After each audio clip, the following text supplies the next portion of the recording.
విద్యాశాఖ శ్రీకాకుళం జిల్లా సమగ్ర శిక్ష కాంట్రాక్ట్ అవుట్సోర్సింగ్ అన్ని విభాగాల ఉద్యోగులు ఈ రోజు 19వ రోజు సమ్మెలో భాగంగా పాదయాత్రలో ఇచ్చిన హామీలను అమలు చేయాలనే నినాదంతో నిరసన కార్యక్రమం చేపట్టారు. సమగ్ర శిక్ష ఉద్యోగులందరినీ రెగ్యులర్ చేయాలని యూటీఎఫ్ రాష్ట్ర కౌన్సిలర్ సంపతిరావు కిషోర్ తెలిపారు.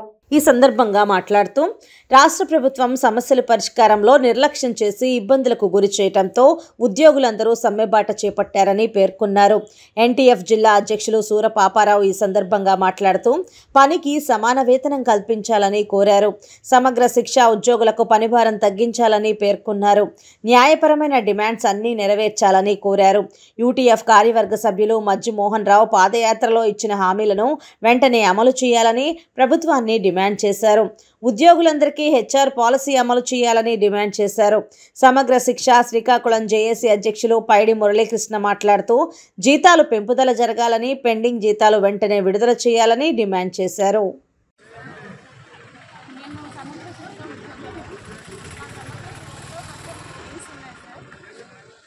జగన్ గారు వచ్చే ముందు మీకు అందరికీ కూడా రిక్వెస్ట్ చేస్తాను, మీకు సమాన పనికి సమాన వేతనం కల్పిస్తానని అప్పుడు హామీ ఇచ్చారు.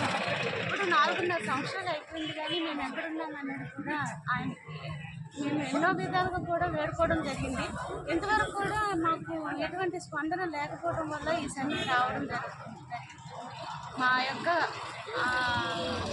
న్యాయమైనటువంటి డిమాండ్స్ను మీరు అమలు చేసి మాకు సమాన పనికి సమాన వేతనం కల్పించి హెచ్ఆర్ పాలసీ, అలాగే మాకు ఈ ఎంతోమంది లేడీ ఉద్యోగులు ఉన్నాం సార్. మాకు చైల్డ్ కేర్ లీవ్ అని, అలాగే మెటర్నిటీ లీవ్ అని, ఉద్యోగులకి గవర్నమెంట్ ఉద్యోగులకి ఏవైతే లేడీస్కి సంబంధించి సెలవులు ఉన్నాయో అవన్నీ కూడా మా వింగ్స్లో ఉన్నటువంటి ప్రతి లేడీ ఉద్యోగికి అమలు చేయాలి. ఎస్పీడీ కార్యక్రమం ముట్టడి చేపడతామని తెలిసినప్పుడు కూడా అక్కడ జిల్లా కేంద్రాల్లోన, మండల కేంద్రాల్లోన, స్టేట్ ఆఫీసులోన, రాష్ట్ర రాజధాని నడిబొడ్డులో ఉన్నటువంటి నగర వీధుల్లో కూడా అడుగడుగున నిర్బంధించి మా యొక్క ఐక్యతను దెబ్బతీయడం కోసం, మా యొక్క సమస్యలు పరిష్కరించే విషయంలో కూడా వాళ్ళు వెనుకంజి వేసే విధంగా మా ప్రయత్నానికి కూడా వాళ్ళు అడ్డుకట్టేయడం జరిగింది.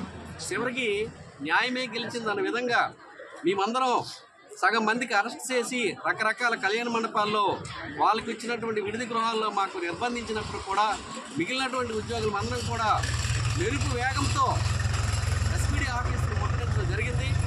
ఆ ముట్టడిలో ఏమో అనుకున్నారేమో ఈ ప్రభుత్వం కానీ, ఈ ప్రభుత్వ అధికారులు కానీ ఏమో అనుకున్నారు, వీళ్ళంతా ఎక్కడ పడితే అక్కడ నిర్బంధించేసినాం, వీళ్ళకున్నటువంటి ఐక్యత కానీ, వీళ్ళ బలం కానీ మా ముందు ఓడిపోయింది అనుకున్నారేమో. అయినప్పుడు కూడా